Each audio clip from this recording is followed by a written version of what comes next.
Hello parents. कई बार assessment करते हुए मेरे पास पेरेंट्स कहते हैं कि सर मेरा बच्चा है तो नॉन वर्बल, वो कोई सेंटेंसेस तो नहीं बोलता, लेकिन पता नहीं कि वो इतना अच्छा सिंग कैसे कर लेता है।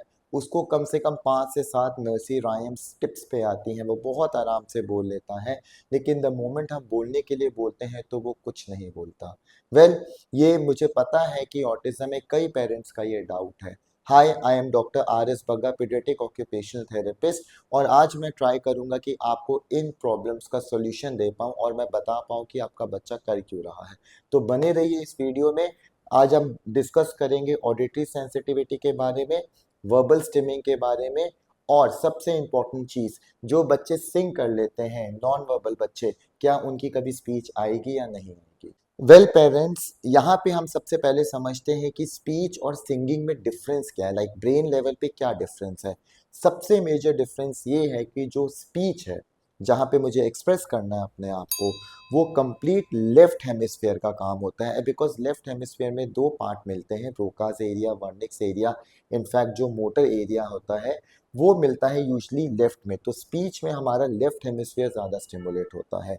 मगर अगर हम बात करते हैं सिंगिंग की, सिंगिंग में लेफ्ट साइड से ज़्यादा राइट साइड वाला एरिया ज़्यादा स्टिमुलेट होता है, बिकॉज यहाँ पे हमें चीज़ों को प्लान नहीं करना पड़ता। अब यहाँ पे मैं एक वर्ड और इंट्रोड्यूस करूंगा, या फिर मैं एक डिफरेंस और इंट्रोड्यूस करूंगा, वो है दो तरीके की स्पीच होती हैं।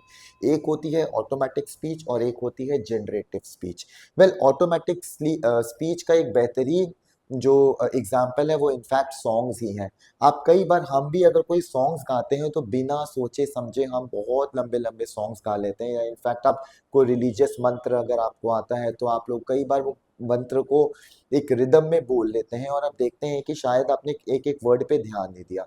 उसे हम कहते हैं ऑटोमेटिक स्पीच। लेकिन जब आप किसी के साथ कन्वर्स करते हैं जहां पे आपको सोचना पड़ता है कि मुझे बोलना क्या है, उसे हम कहते हैं जनरेटिव स्पीच, जो कि एग्जैक्ट स्पीच होती है।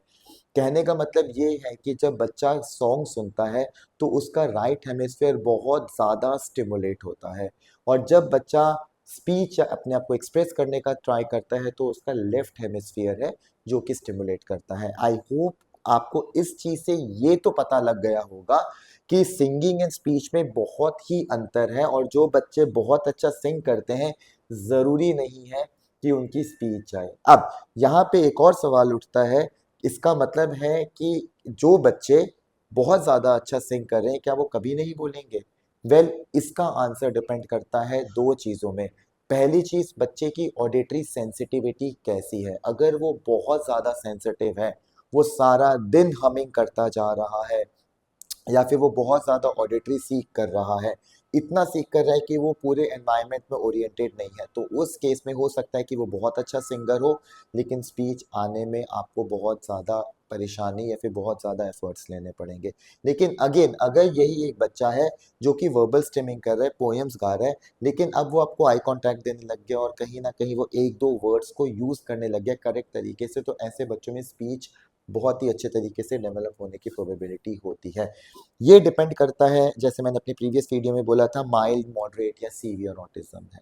बट यहाँ पे एक बात जो मैं बहुत क्लियरली बताना चाहता हूँ वो ये है कि जो बच्चे सिंग करते हैं या फिर एक रिदम को बोलते रहते हैं, वो एंटायरली अलग चीज़ है। तो पेरेंट्स, अगर आपको लगता है कि वो इतना अच्छा गा रहे हैं तो उनकी स्पीच आ जाएगी, ऐसा बिल्कुल नहीं है। स्पीच में एफर्ट्स लेने पड़ेंगे, स्पीच थेरेपी लेनी पड़ेगी, उसके सेंसरी सिस्टम्स को इंटीग्रेट करना पड़ेगा। तो ये वीडियो मैंने इसलिए बनाई है बिकॉज कई पेरेंट्स बहुत ज़्यादा कंफ्यूजन में रहते हैं। आई होप कि ये वीडियो आप लोगों को समझ आई होगी। आप लोग ये इस वीडियो को जितना ज़्यादा स्प्रेड करेंगे ताकि बाकी पेरेंट्स तक पहुंच पाए, ताकि जो नहीं आ पाते थेरेपीज़ के लिए उनको भी हेल्प मिले अपने बच्चे को समझने के लिए। और अगर आपको ये वीडियो अच्छी लगी है तो प्लीज़ मेरे चैनल को भी सब्सक्राइब करिए।